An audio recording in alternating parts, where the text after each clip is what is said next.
예, 오늘은 요한복음 18장을 열어주시기 바랍니다. 요한복음 18장입니다.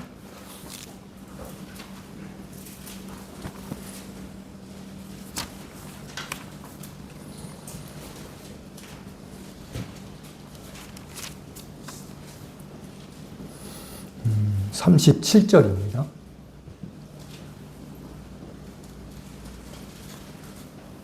빌라도가 이르되 그러면 네가 왕이 아니냐. 예수께서 대답하시되 내 말과 같이 내가 왕이니라. 내가 이를 위하여 태어났으며 이를 위하여 세상에 왔나니 곧 진리에 대하여 증언하려 함이로라. 무릇 진리에 속한 자는 내 음성을 듣느니라 하신대.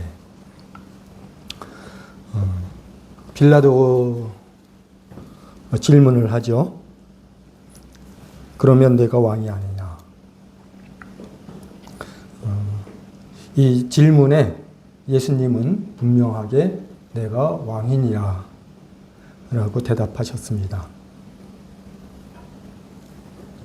내가 왕이다.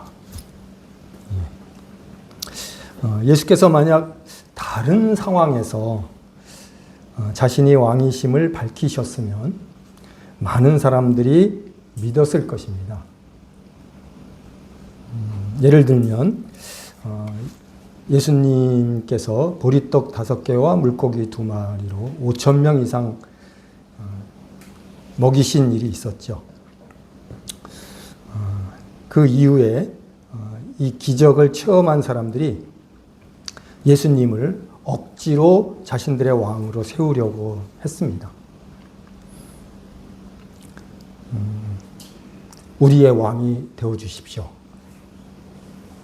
이때 예수님께서 내가 왕이니라라고 하셨으면 사람들이 엄청 좋아하며 그분을 왕으로 모시고 믿었을 것입니다. 그때는 이제 간절히 기대했던 거죠. 예수님이 자신이 내가 너의 왕이다라고 이렇게 밝혀주시기를.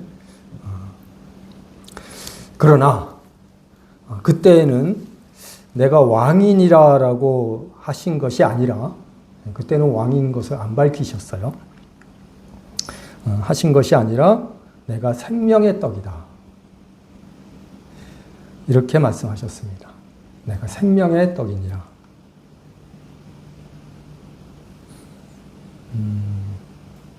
사람들은 예수님을 왕으로 믿어야 할 시기가 있고 생명을 주시는 양식으로 믿어야 할 때가 있는 겁니다. 오병이어의 기적을 경험한 사람들에게는 자신들에게 생명의 양식을 주시는 예수님을 믿어야 했습니다. 왕으로 믿는 건 나중 일이고 지금 이 순간은 생명의 양식을 주시는 예수님.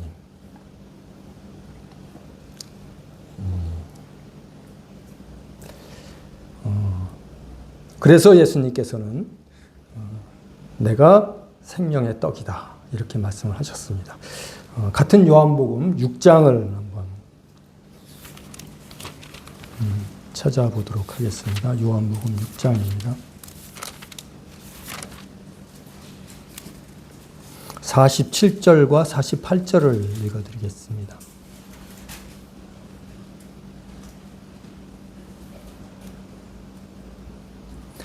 진실로 진실로 너희에게 이르노니 믿는 자는 영생을 가졌나니 내가 곧 생명의 떡이니라. 생명의 떡이니라. 예수님은 자신을 떡으로 표현하셨습니다. 떡이다. 영어로는 브레드. 양식인 거죠. 어떤 모임에서는 떡으로 하지 말고 우리 밥으로 합시다. 이렇게 제안을 한 형제님이 계셨다고 하는데 뭐 틀린 건 아니죠. 어쨌든 떡은 사람이 먹어야 자신의 것이 됩니다. 먹어야 하는 거죠.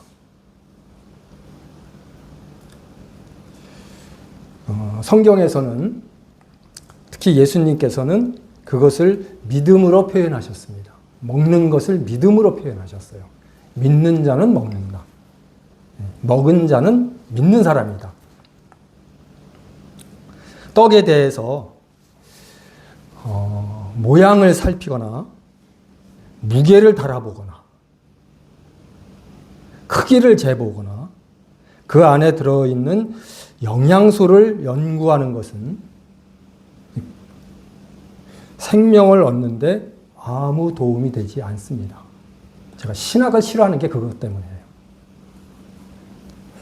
모양을 살피고 무게를 달아보고 크기를 재보고 그 안에 있는 영양소를 막 연구하는 거예요.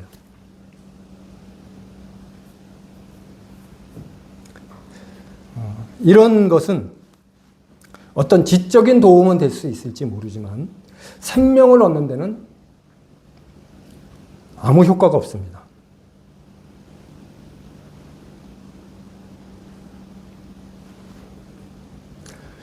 그 생명의 떡을 떼어서 입속에 넣고 몸에서 소화를 시켜야 비로소 자기 속에 영생이 있는 것입니다. 먹어야 해요. 그리고 소화를 시키고 자기 그 몸의 일부가 되어야 그 속에 영생이 있는 것입니다. 이것이 믿음입니다. 지금도 많은 사람들이 생명의 양식인 예수님에 대해서 여러 가지 연구들을 많이 합니다. 예수님에 대해서 연구를 하는 거예요. 대충 4대 성인 중에 한 사람, BC와 AD를 나누신 분, 좋은 말씀을 가르치셨고 기적을 많이 베푸셨고 30대 초반에 십자가에서 죽으신 분들, 이런 그 상식 수준의 지식을 가지고 있습니다. 이것은 그분을 믿는 것과는 거리가 멉니다. 믿는 게 아니에요, 그거는. 그냥 그분에 대해서 좀 아는 거죠.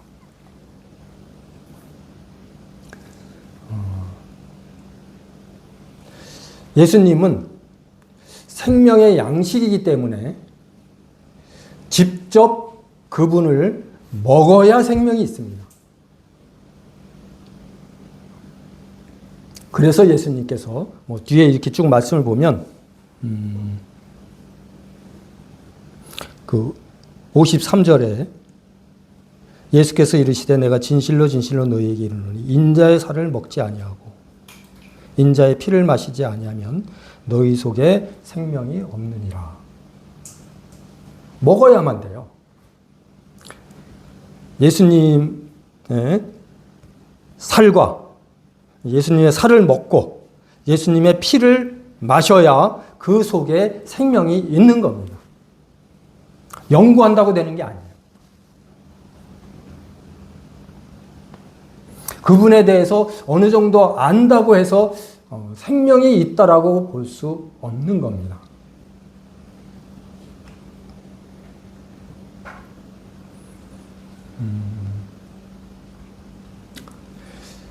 떡에는 그 자체에 양분과 에너지가 있습니다. 그 자체에 있어요. 내가 떡을 먹었다. 내가 떡을 먹었다라는 것에 믿음을 두면 자기에게 어떤 변화도 일어나지 않는 것입니다.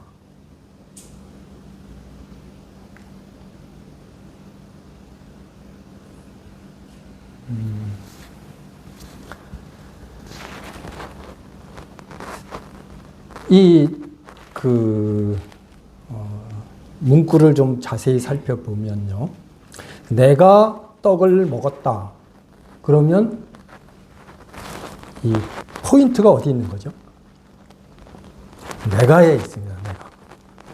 내가 떡을 먹었다.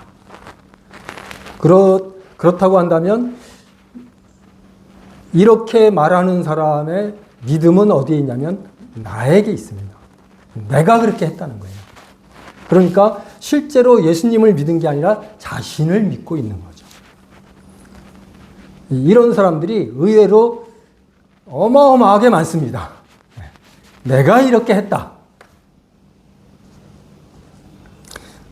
그렇기 때문에 신앙에 어떤 변화도 일어나지 않습니다. 똑같아요. 5년 전이나 3년 전이나 지금이나 하나도 변하지 않습니다. 왜냐하면 그의 믿음은 자신에게 두고 있기 때문에 내가 먹었다.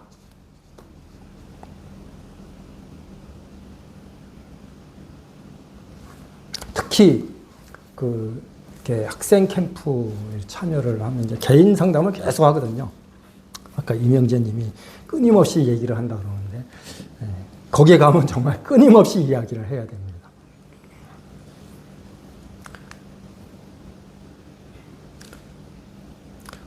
그 안에 있을 때는 몰라요. 내 에너지가 얼만큼 빠져나가고 있는지. 이제 끝나고 집에 오면 이제 그때부터 아프기 시작하는 거죠.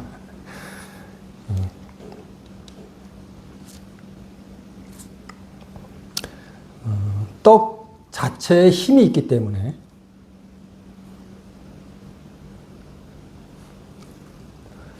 내가의 힘이 있는 게 아니라 떡에 힘이 있다는 거예요. 떡에.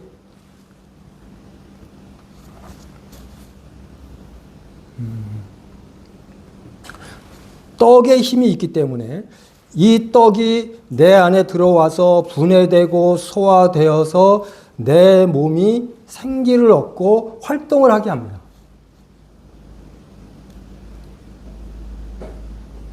그러니까 이 떡을 안 먹으면 예수님과 아무 상관이 없는 거예요. 믿지 않는 겁니다. 변화가 안 나타나요.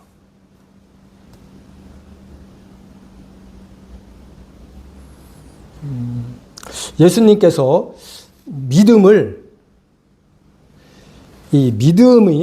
뭔가 우리는 이 부분에 대해서 많은 혼란을 일으킵니다. 제자들도 그랬죠. 믿음을 더하소서. 그랬더니 예수님께서 겨자씨만한 믿음만 있으면 산을 옮길 수도 있다. 이렇게 말씀하셨는데 우리는 믿음이라는 걸 이야기하면서 도대체 얼마나 믿어야 하나? 어떻게 믿어야 하나? 내가 믿는다는 증거는 뭔가? 되게 애매하거든요.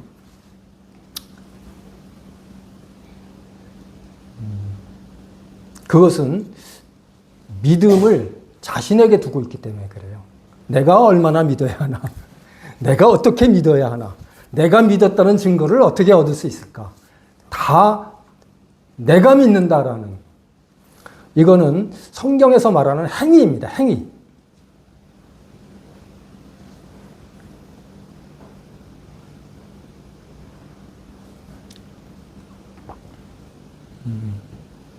예수님께서 믿음을 양식에 비유하신 것은 대단히 실제적이고 쉽게 이해할 수 있도록 설명하신 겁니다. 되게 쉬워요. 단순합니다. 그래서 정말 믿는 사람들은 쉼이 오는 거예요. 아, 이런 걸 몰랐었구나. 거기에 있었는데 비밀이죠.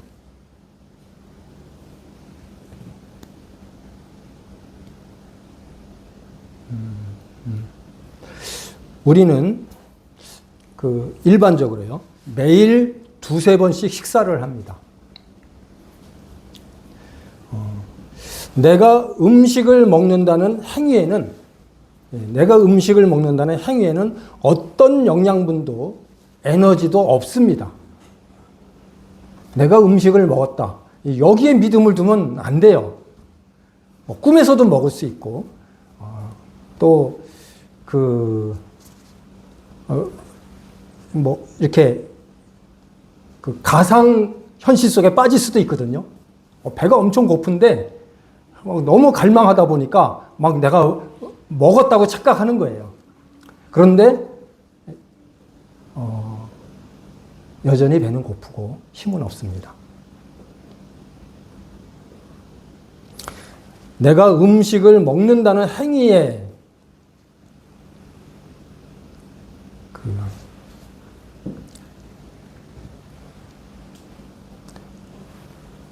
어떤 기준을 둔다면 영양분도 없고요. 에너지도 없습니다.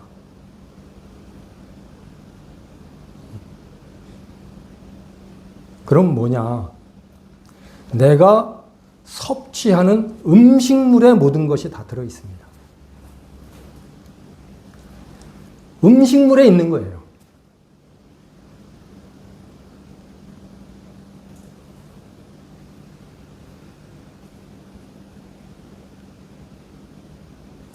우리가 신앙생활을 하는 행위로는 이렇게 우리가 집회도 하고 또 주일에 와서 예배도 드리고 서로 교제도 하고 성경을 펼쳐서 나누기도 합니다. 이런 걸 이제 신앙생활이라고 하는데, 신앙생활을 하는 행위로는 영적인 힘을 얻을 수가 없습니다.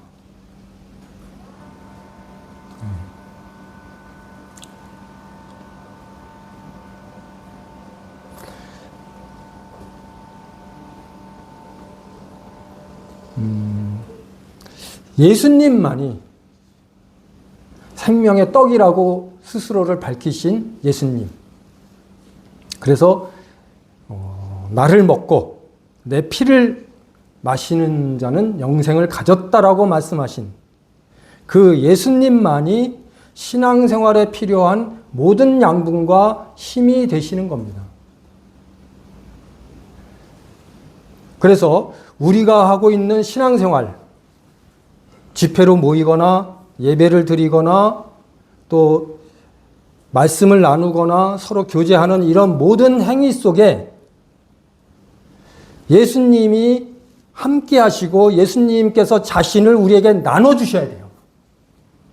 그래야 우리는 양분을 얻고 힘을 얻고 이 집회에 이 장소에 들어오기 이전과 모든 게 다 끝나고 집에 갈 때 다른 사람이 되는 겁니다.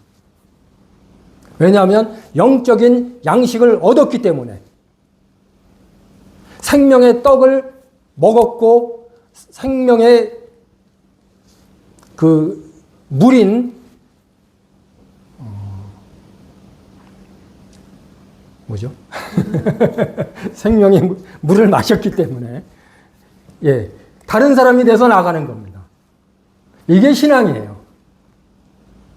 근데 우리끼리 예배를 드리고 또 말씀을 나누고 교제하고 그러고 갔다. 올 때나 갈 때나 달라진 게 없어요. 그러니까 신앙이 매너리즘에 빠지게 되고요. 별 기대 없이 교회에 왔다가 채운 거 없이 교회 문 밖을 나가게 되는.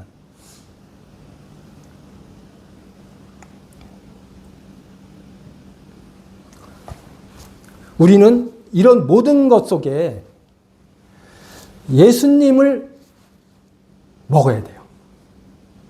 예수님을 믿어야 하는 겁니다. 그러니까 이런 모든 프로그램에 하는 목적이 예수님을 먹는 거예요. 또 예수님을 마시는 겁니다.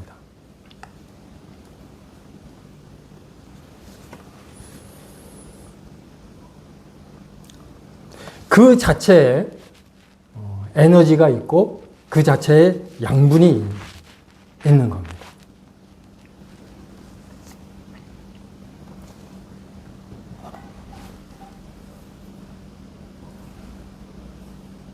그래서 이렇게 예수님을 믿은 사람, 그 믿음이라는 거는 둘 중에 하나거든요. 나를 믿든지 예수님을 믿든지. 이전까지는 계속 나를 믿고 살았습니다. 내 힘으로, 내 의지로, 내 노력으로 뭐든 하려고 했어요. 이건 자신을 믿는 겁니다. 그런데 예수님을 믿는 거는 자신을 떠나는 거예요. 나는 아무것도 아니다.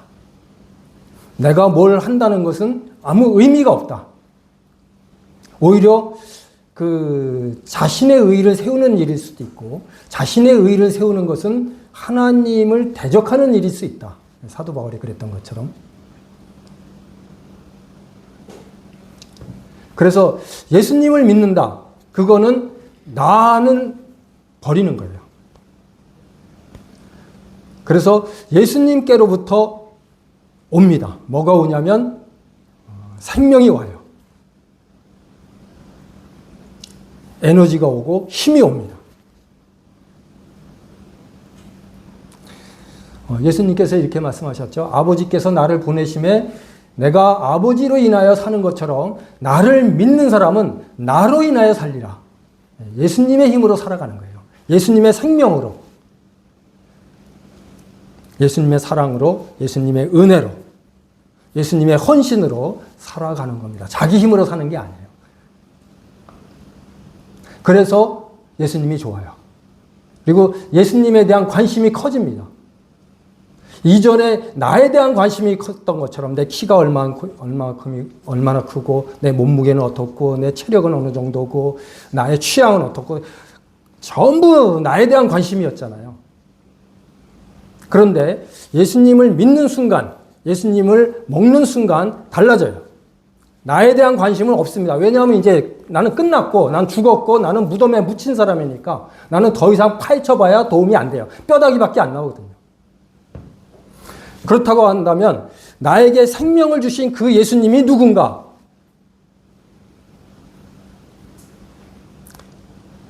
그 예수님과 나는 어떤 관계에 있는가? 그래서 전에는 성경을 펼치지도 않았던 사람들이 성경을 펼쳐서 읽습니다. 예수님에 대해서, 예수님을 더 알아가기 위해서. 그 생명의 떡을 더 많이 섭취하기 위해서.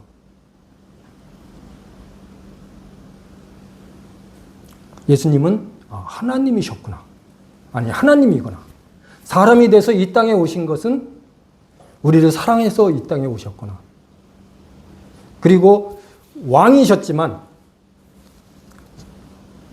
가난한 목수의 아들로 태어나셨고, 왕궁의 푹신한 침대에서 태어난 게 아니라 말구유에서 태어나셨구나. 그리고 예수님은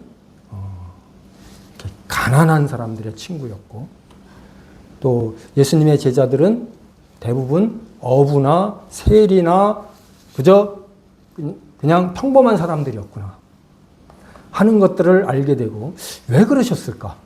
왕궁에서 태어나시고 왕으로서 호령을 하셨으면 더 많은 사람들이 따랐을 텐데 왜 그걸 다 버리고 그렇게 천한 사람들, 평범한 사람들의 친구가 되셨을까? 그것은 정말 그늘에 앉아있는 사람들에게 복음을 전하시기 위해서, 약하고 눌려 사는 사람들에게 새로운 희망을 주시기 위해서 그렇게 하셨구나. 예수님이 이런 분이구나 하는 것을 알아가는 거죠. 그게 기쁩니다. 나의 기쁨, 나의 소망, 오직 예수뿐일세. 음성조차도 반갑다. 그분이 나의 생명이셨구나. 그분이 나의 빛이셨구나. 그분이 나의 소망이었구나. 그분이 나의 운명이었구나.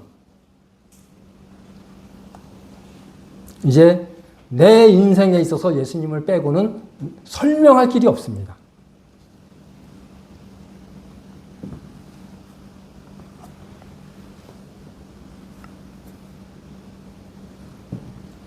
믿음은 그 자체에서 뭐가 나오는 겁니다. 이해하기 어렵지 않죠? 아주 예수님도 쉽게 말씀하셨어요. 너 음식을 먹지 않니? 그러면 네 힘이 어디서 나오니? 그 음식에서 나오는 거야. 그럼 나를 먹으면 너의 힘이 어디서 나오겠니? 나에게서부터 나오는 거야. 이게 믿음이야. 근데 믿지 않으면 계속 계산하고 달아보고 뭐 이러면서 세월을 보내겠죠. 떡이라고 말씀하신 것이 얼마나 쉬운가? 나의 삶의 힘이 그 떡에서 나오는 거잖아요. 우리 어른들이 한국인은 밥심으로 산다 그랬는데 우리는 그 예수님 힘으로 살아가는 겁니다. 이게 다른 거예요. 그래서 외부적인 환경은 크게 영향을 안 받습니다. 이렇게 사회적인 지위가 있든, 내 재산이 얼마가 됐든, 나의 건강이 어떻든, 조건이 좋으면 더 유리한 면이 있겠죠. 그렇지만 거기에 목매지 않아요. 왜냐하면 내가 살아가는 그 힘, 그 기초, 그 근거는 예수님에게 있기 때문에.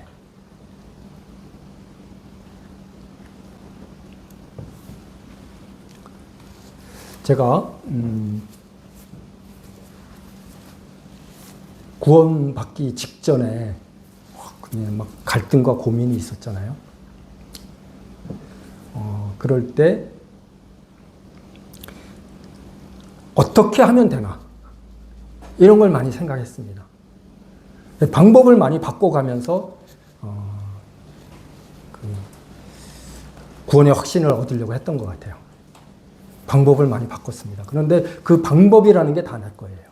내 방법이었습니다. 이렇게도 해보고 저렇게도 해보고 뭐 새벽 기도도 해보고 말씀도 외워보고 교제도 많이 해보고 성경도 읽고 그게 다 내가 만든 방법이었습니다.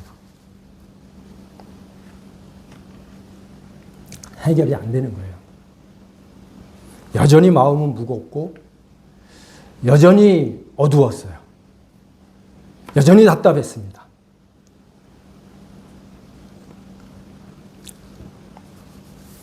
그러다가 이것이 너희에게서 난 것이 아니오라는 그 에베소서 2장 8절에서 내가 하는 게 아니구나. 그럼 나하고 상관이 없는 거구나. 그러면 나를 믿을 필요가 없잖아. 그러면 뭘 믿어야 되지? 예수님께서 이루셨구나. 믿음이 딱 옮겨가는 거죠. 나에게서 예수님에게로. 거기에서 생명의 양식이 왔고 거기에서 그 목말라 했던 갈증이 해결이 되는 거죠. 이렇게 풍성하신 예수님, 이렇게 넉넉히 주시는 그 예수님, 그 예수님을 외면하고 나는 나 자신에게 매어서 이렇게 먹으면 되나 저렇게 하면 될까? 온갖 방법을 다 사용했지만 아니었어요. 그때 뭐가 떠오르는지 아세요? 제 마음속에 딱 떠오른 게 있었는데 뭐였냐면 수박 한 덩어리를 놓고 내가 한 짓이 그거예요. 무게도 달아보고 길이도 재보고 톡톡 두들겨보면서 이게 잘 익었나 안 익었나 확인도 해보고 이게 값은 얼마야? 이러고 있었던 거죠. 그런데 믿는 순간이 뭐냐면 그 수박을 퍽 쪼개가지고 쫙 갈라지잖아요. 잘 익은 거는 그냥 살짝만 쳐도 쫙 갈라집니다. 그러면 그 안에 들어있는 그 수분과 당분과 그 영양분을 막 섭취하는 거죠. 이게 수박이지. 이게 수박이지. 달아보고, 재보고, 값은 얼마인지 확인하고, 이거 수박이 아닙니다. 이건 나에게 양식이 아니에요. 팍 쪼개가지고 그걸 먹어야 이게 수박이지. 갈증이 한순간에 해결이 되고요. 그 답답함과 아쉬움이 한순간에 날아가는 거죠. 예수님을 먹는다는 것이 그거. 먹어야 내 거가 되지. 그것을 성경에서는 믿음이라고 말씀하세요. 믿는 자는 영생을 가졌나니 먹는 자는 영생을 가졌나니 동일하게 말씀하시잖아요. 우리가 이렇게 매주 모여서 예배를 드리고 수요일날 성경 공부도 하고 그 가운데서 생명의 양식인 예수님을 섭취하지 못한다면 우리는 그냥 지식을 조금 더 얹는 그 정도의 수준에 머물고 똑같은 생활의 반복일 겁니다.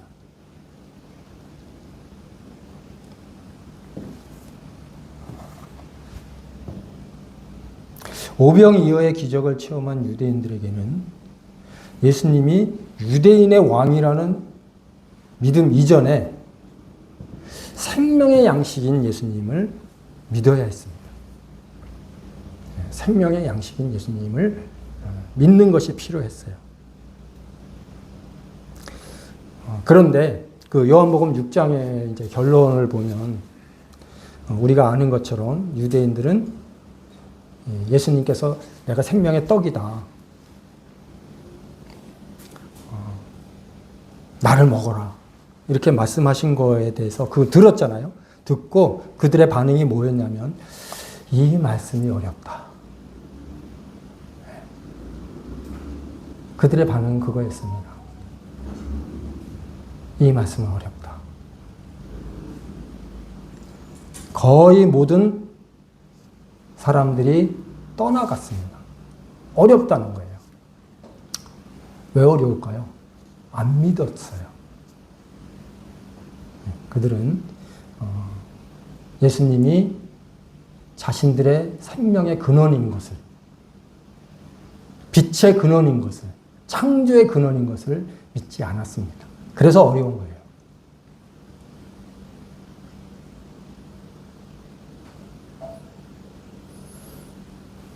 그래서 다 떠나갔고 다시는 그와 함께 하지 아니하였더라. 이렇게 그 기록한 걸 보면 굉장히 많이 실망한 것 같습니다. 다시 본문으로 돌아가겠습니다. 요한복음 18장입니다. 33절.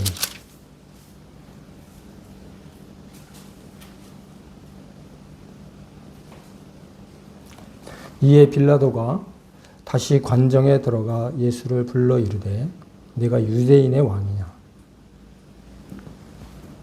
이 말씀을 보면 빌라도의 처음 질문이, 예수님께 대한 처음 질문이 내가 유대인의 왕이냐라고 물었습니다. 그러다가 몇 마디 대화가 오고 간 후에는 아까 우리가 읽은 것처럼 그러면 내가 유대인의 왕이 아니냐 질문을 바꿉니다. 그러면 내가 유대인의 왕이 아니냐. 처음에는 내가 유대인의 왕이냐라고 물었다가 조금 대화가 이제 진행된 다음에는 그러면 내가 유대인의 왕이 아니냐? 이렇게 물은 겁니다. 이 상황은 예수님을 둘러싸고 있는 대부분의 사람들이 예수님을 왕으로 인정하지 않고 있었습니다. 예수님을 왕으로 인정하지 않았어요. 심지어 예수님의 제자들조차도 주님을 버리고 달아나 흩어진 상태입니다. 다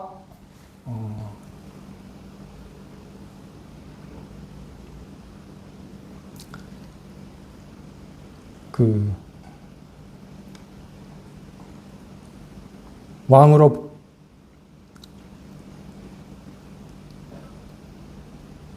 받아들이지 않았습니다. 빌라도도 처음에는 예수님의 유대인의 왕인가, 예수님이 유대인의 왕인가 했다가 조금 지난 후에는 그가 왕이 아닐지도 모르겠다. 이렇게 생각을 해서 질문을 바꾼 것 같습니다.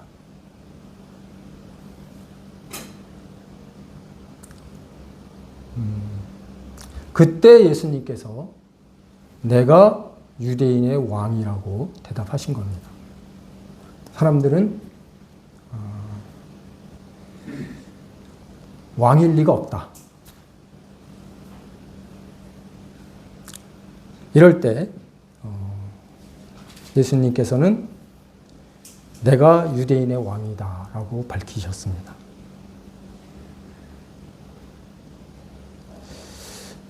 예수님께서는 왜 이 시점에서 자신을 유대인의 왕이라고 밝히셨을까요?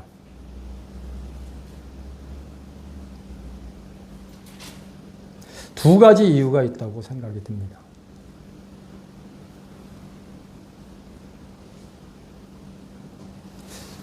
예수님께서 하신 말씀은 정말 말씀 한마디 한마디 토시 하나까지 다 진리입니다. 그냥 하신 말씀이 없어요. 또 시기와 장소를 정확하게 인식하시고 자신이 하셔야 할 말씀을 딱 그때 그 장소에서 하십니다.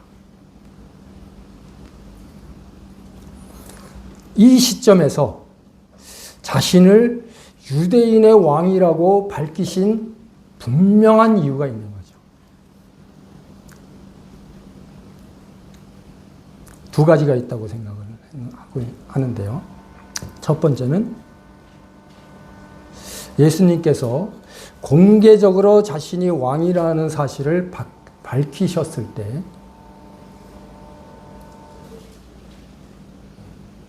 유대인들은 공개적으로 그분이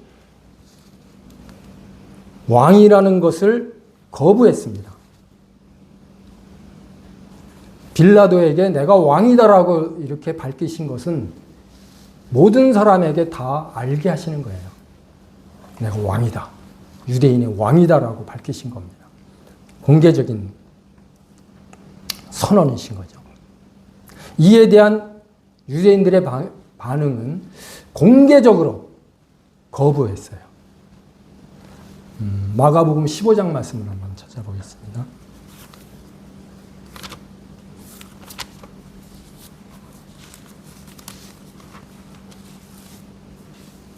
(12절과) (13절을) 읽겠습니다.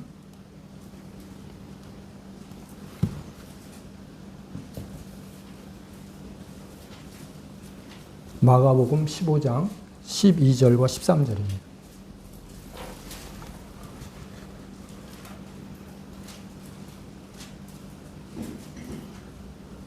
제가 읽어드리겠습니다. 빌라도가 또 대답하여 이르되 그러면 너희가 유대인의 왕이라 하는 일을 내가 어떻게 하랴.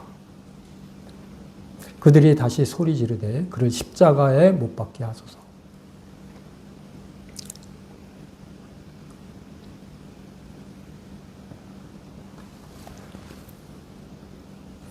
아까 말씀드린 대로 예수님께서 빌라도 앞에서 자신을 유대인의 왕이라고 밝히신 것은 공개적으로 만천하에 자신이 누구인지 드러내신 겁니다. 드러났어요.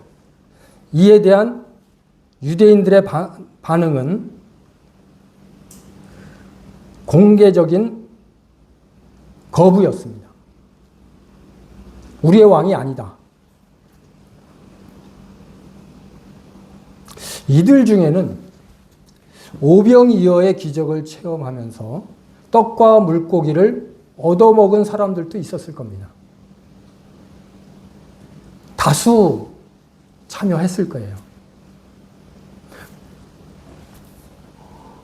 그때는 예수님을 자신들의 왕으로 삼고 싶었는데 지금은 왜 거부하고 있는 걸까요? 그때는 우리의 왕이 되어 주십시오 하고 막 열심히 쫓아다녔잖아요. 그때는 그러고 싶었는데 지금은 왜 거부하고 있는 걸까요? 지금은 왜 십자가에 못 박으라고 소리 지를까요? 군중들이 간사한 거는 어제 오늘 이야기가 아닌데 그것을 떠나서 사람들은 리더에 대한 어떤 로망이 있습니다. 우리의 지도자는 적어도 이 정도의 스펙이나 인품을 갖추고 있어야 한다는 기준이 있는 겁니다. 사람들에게 다 있는 것 같아요. 우리의 리더는 이 정도는 돼야 돼. 교회도 요즘 마찬가지인 것 같더라고요. 우리의 지도자, 어느 정도는 좀 갖추고 있는 사람이어야 지도자로 인정이 되는 거죠. 그런 로망이 있는데 예수님께서 내가 유대인의 왕이라고 하셨을 때 예수님의 모습은 너무 초라했습니다. 너무 보잘것이 없었어요. 많이 맞아서 온몸은 피로 범벅이 된 상태였고요. 입은 옷은 여기저기 찢겨진 상태였고요. 손과 발에는 쇠고랑이 채워져 있었습니다.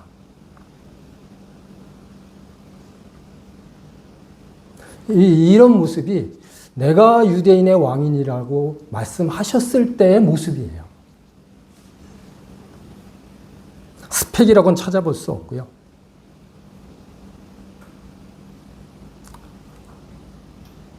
너무 초라한 모습이었습니다. 누가 봐도 이것은 죄수의 모습이지 왕의 모습은 아닌 겁니다.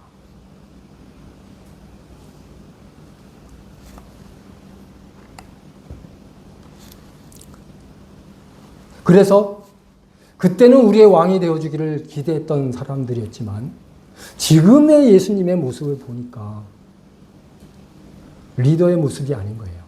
지도자의 모습이 아닙니다. 더더군다나 왕이 저럴 리가 없다.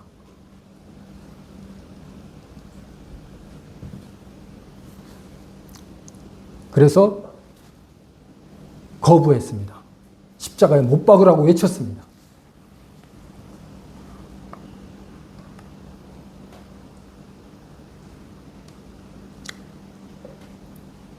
그러나 바로 이때가 믿음이 필요한 순간이에요.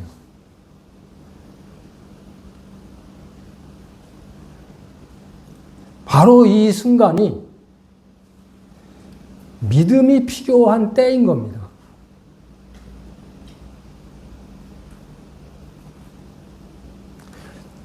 믿음이 발휘될 수 있는 가장 좋은 시기였어요. 아무리 봐도 왕 같지가 않아. 왕이라고 인정할 수가 없어. 저런 사람이 우리의 리더가 된다고? 저런 사람이 우리의 지도자야? 용납이 안 돼. 이건 보이는 겁니다.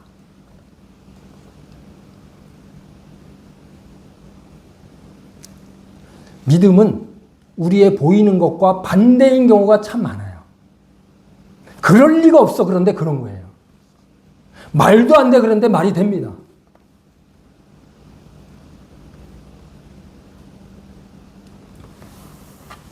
보이는 것은 실제와 반대인 경우가 아주 많습니다.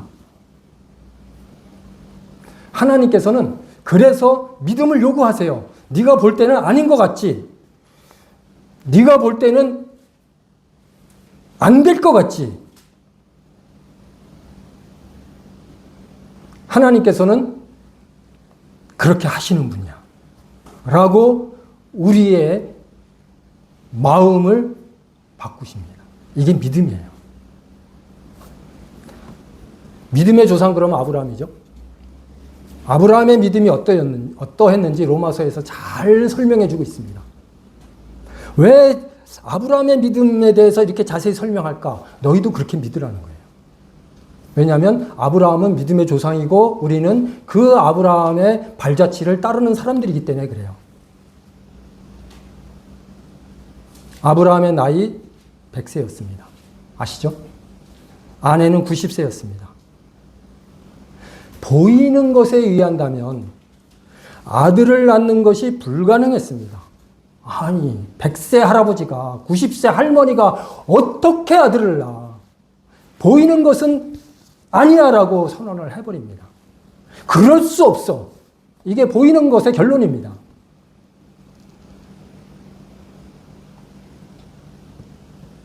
그런데 성경의 증언에 의하면 아브라함은 믿었다. 아브라함은 믿었다. 현실은, 보이는 것은 그럴 수 없어. 말도 안 되는 거야. 이렇게 분명하게 외쳤지만, 그럼에도 불구하고 그 성경 표현을 보면 아브라함의 마음이 어떠했는지 아주 그 정확하게 표현하고 있습니다. 아브라함이 자식을 낳을 수 있는 나이가 훌쩍 넘었음을 알고도 알았다는 거예요. 그것을 알고도 믿음이 약하여지지 아니하고 그런 이어집니다. 예. 아브라함은 믿었습니다.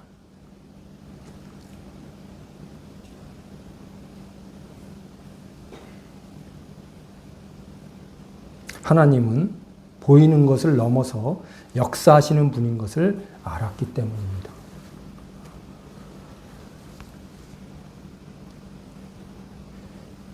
유대인들은 보이는 것에 의해서 결론을 내버렸어요. 저렇게 초라한 손과 발에 쇠고랑을 차고 찢겨진 옷을 입고 온몸에는 피범벅이 된 저런 사람, 보이는 거죠. 저런 사람이 우리의 왕일 리가 없다. 근데 예수님께서는 뭐라고 말씀하세요? 그럼에도 불구하고 내 얼굴 지금 엉망이지, 얻어맞아서 뭐 여기저기 붓고 찢어지고 피나고 막 정말 며칠을 못 주무셨어요. 체포되는 날부터. 그러니 피곤에 쩔어 있는 이런 모습이지만 내가 왕이다. 뭘 요구하시는 거예요? 믿음을 요구하시는 거예요. 보이는 것으로 판단하지 말고 믿음으로 나를 받아들여라.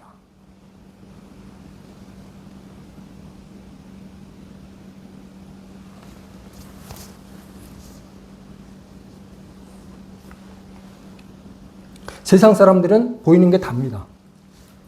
네, 보이는 것에 의해서 살아가요. 거기에 목숨을 겁니다.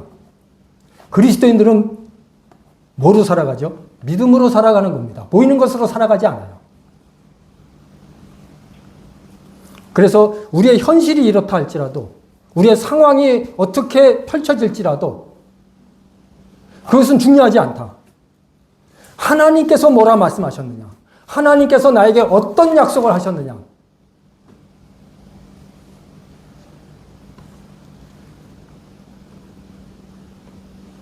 아무리 이 땅에서 초라하고 가진 것이 별로 없고 나를 알아주는 사람이 몇 명 없어도 하나님께서 나에게 뭐라 증언하시는가? 우리는 예수 그리스도로 말미암아 하나님의 자녀가 된 사람들이고요. 하나님의 자녀가 된 자들은 후사, 곧 기업을 이을 자라고 말씀하십니다. 보이는 것과 우리의 믿음은 이렇게 큰 차이가 있어요. 보이는 것은 참 어설퍼요. 참 미래가 없는 것 같습니다. 우리에게 어떤 좋은 날이 올까? 이런 생각이 들 때가 참 많고, 그냥 그렇지 남들 사는 것처럼 그럭저럭 살다가 가면 되지 이렇게 살아가려는 마음이 들 때가 있습니다. 보이는 것에 의해서 결정되는 거예요. 그렇지만 믿음은 뭐라고 말씀하십니까? 하나님께서 나를 예수 그리스도의 피로 사셔서 하나님의 자녀가 되게 하셨다. 말씀으로 우리를 낳으셨다. 기업을 이을 자고 후사가 되게 하셨다.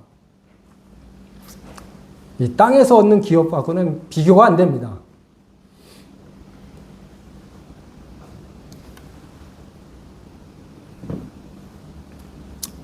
아브라함의 믿음이 그랬다는 거예요. 얼마나 많이 초조했을까요? 하나님께서 분명히 약속하셨는데 난 100살이야. 아내 사라는 90살이야. 어떻게 아들을 낳아? 그래서 이런 제안을 드리잖아요, 하나님께. 나의 후사는 다메섹 엘리에셀입니다. 기대가 없다는 거죠. 조금 더 지난 다음에 뭐라고 이야기를 하냐면, 하나님께 정말, 로마서에서는 그거 다 뺐는데, 창세기 보면 그런 게 다 들어있어요. 이스마엘이나 잘 되게 해주십시오. 왜냐하면 자기가 나이가 점점 들어갈수록 아이를 낳을 수 있는, 이삭을 낳을 수 있는 기대가 사라지고 있다는 것을 증명하는 거죠.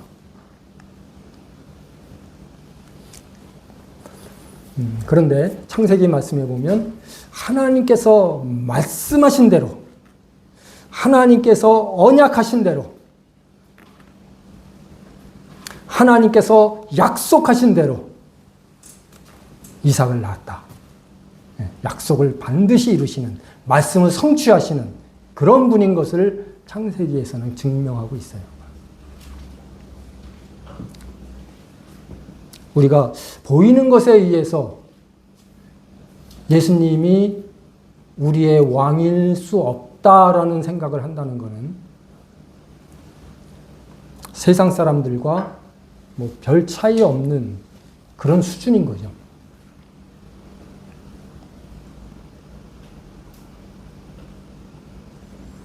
언제 믿음이 필요한 순간인가? 우리의 눈이, 육신의 눈이 절망을 선언하는 그 순간, 우리의 마음의 믿음이 발휘될 수 있는 기회입니다.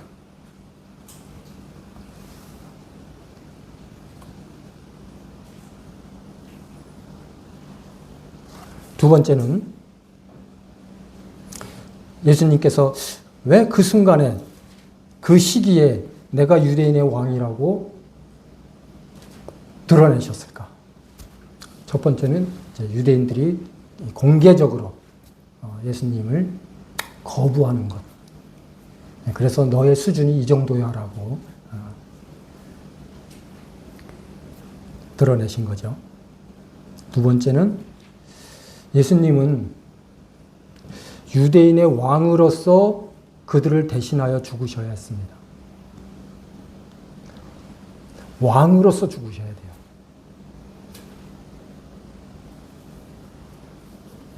그래서 왕이라고 나타내셨습니다. 십자가를 바로 앞에 두고 하신 거거든요. 나는 왕이다. 그러나 죽어야 한다. 왕으로 죽어야 한다.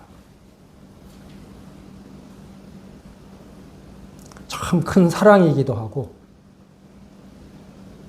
이게 진리입니다, 진리. 왕으로 죽으셔야 하는 게 진리예요. 이것은 왕이 자신을 희생하여 백성들을 얻는 것입니다. 왕이 자신을 희생해서 뭘 얻어요? 백성들을 얻는 겁니다. 우리는 태어나고 보니까 대한민국이고, 태어나다 보니까 이재명 통치 아래에 있는 거죠. 근데 예수님 나라는 그렇지 않습니다. 왕이 백성들을 한 명 한 명 면담을 하세요.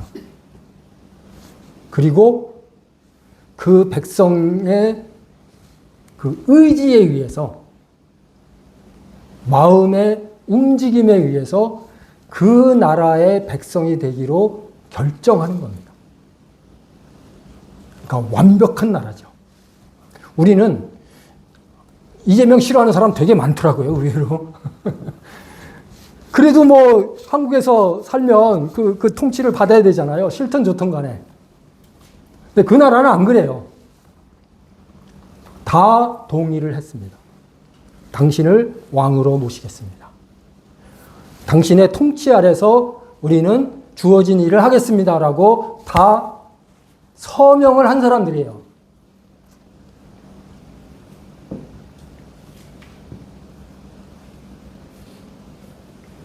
그래서 예수님은 유대인의 왕으로 죽으셔야 했어요. 그리스도 예수님은 의롭고 거룩하신 분입니다. 의로우신 분이고 거룩하세요. 따라서 그분이 다스리는 나라 역시 죄가 없는 국가입니다. 죄가 하나도 없는 사람들만 모인 그런 국가예요. 그런 나라를 건설하시는 겁니다. 새로운 나라를 건설하시는데 거기에 첫 번째 조건은 뭐냐면 죄가 없는 거예요. 다 거룩한 사람들, 의로운 사람들만 모이는 곳입니다.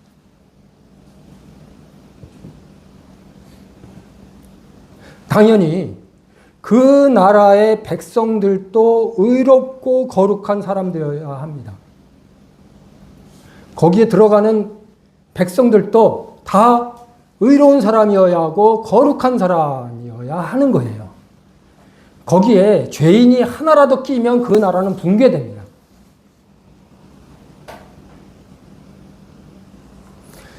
그런데 앞에 봤듯이 이들은 자신을 지으신 창조주까지도 거부하는 악한 사람들이고 목이 곧은 사람들이거든요.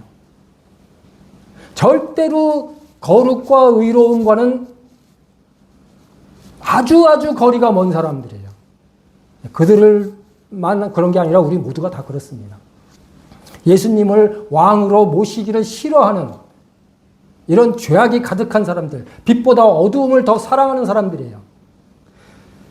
이 사람들을 변화시켜서 그 거룩한 나라로 데려가셔야 되는 거예요. 그럼 어떻게 해야 되겠어요? 대신 죽으셔야죠. 대신 죽으셔서 그들의 모든 죄악을 다 깨끗하게 씻어 주셔야 합니다.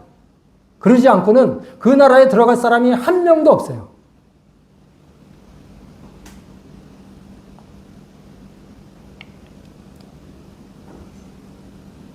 그러기 위해서는 그 나라의 왕이 되실 예수님이 그 백성을 위해 죽으시는 것이 마땅한 겁니다. 왕이 되기 위해서 왕으로 죽으시는 거예요. 그리고 백성들을 이끌고 들어가세요. 그 나라로.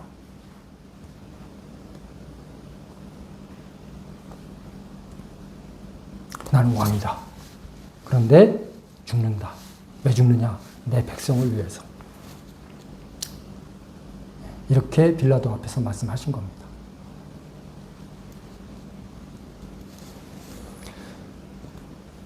예수님이 지신 십자가에 죄패가 있었습니다. 다른 강도들에게도 죄패가 있었는지는 성경이 안 나오니까 모르겠는데 아무튼 예수님의 십자가에는 죄패가 있었습니다. 그 죄패에는 뭐라고 쓰여 있냐면 나사렛 예수 유대인의 왕. 히브리어와 헬라어와 로마어로 쓰여져 있습니다. 나사렛 예수 유대인의 왕. 유대인의 왕으로서 죽으셨다. 이렇게 기록되어 있던 것은 앞에 설명해 드린 것과 무관하지 않다는 그런 것을 생각하게 됩니다.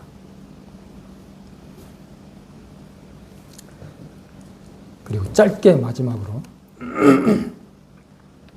진리에 속한 자는 내 음성을 듣는다.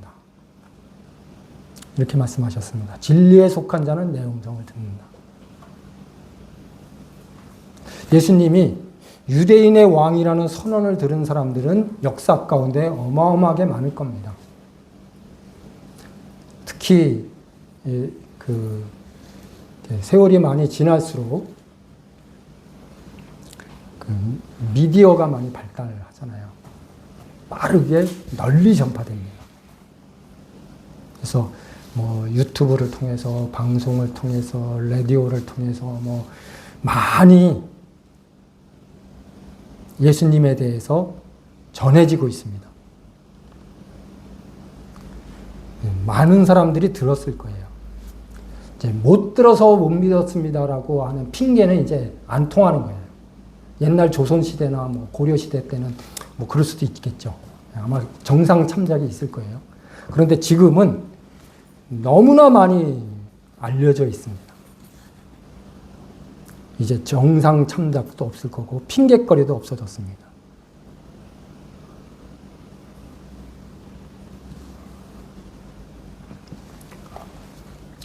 그들 중 그렇게 들었던 사람들 대부분은 거절하죠. 지금도 거절하고 있습니다. 참 많은 사람들이 거절해요.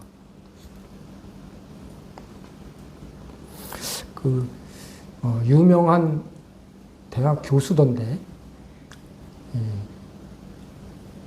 물리학을 전공한 것 같아요.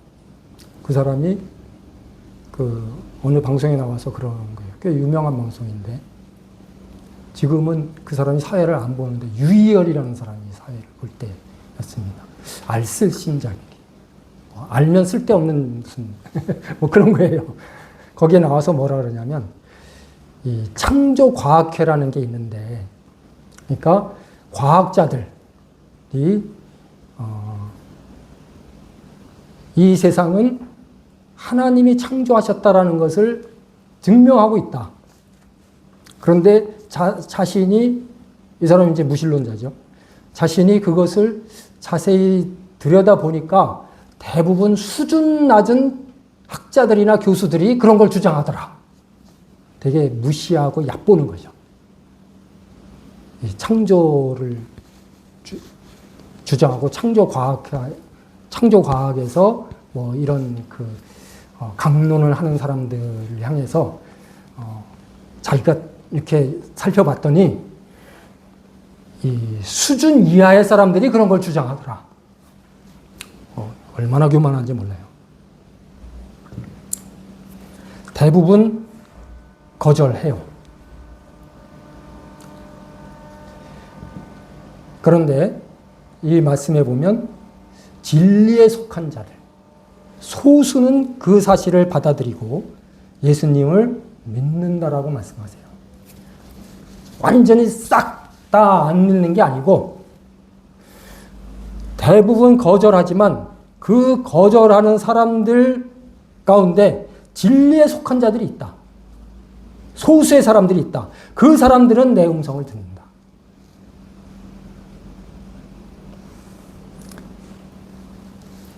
그 예수님의 말씀이라고 표현하지 않으시고 음성이라고 표현하셨습니다. 말씀은 우리가 스치고 지나갈 때가 많아요. 이거 몇 달 전에 읽었던 말씀인데 이건 내가 아는 말씀인데 탕자의 비유 아마 내가 읽은 것만 해도 100번은 좋게 넘을 거고 들은 것만 해도 아마 200번은 넘을 거야. 그거 아는 거야 하고 이렇게 그거 누가복음 15장에 나오는 잃어버린 3가지 비유 중에 3번째 거. 그러면서 그냥 무심코 넘기고 다른 생각할 때가 많아요. 말씀을 대하는 태도가 그럴 수 있습니다. 저도 그래요. 얼마나 많이 읽었겠어요. 그러니까 아는 거 하면서 넘기는 거예요. 음성은 그렇지 않습니다. 음성은 들어요. 그렇다고 해서 어떤 이렇게 초자연적인 그런 소리를 듣는다는 게 아니고 말씀 안에서 음성을 듣는 거죠. 그건 다릅니다. 그 음성은 믿음과 연결이 돼요. 예수님께서도 광야에서 마귀에게 시험을 받으실 때 이렇게 대답하셨죠. 사람이 떡으로만 살 것이 아니오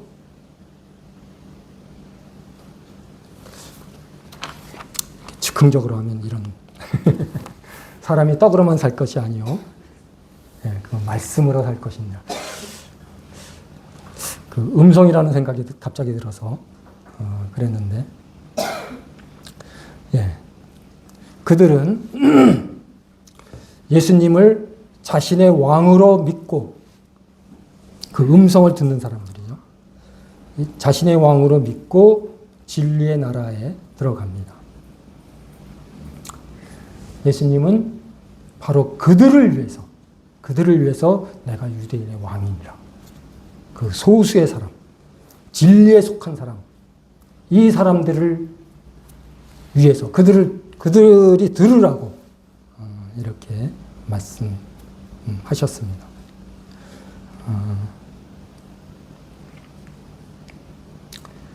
예, 마치겠습니다.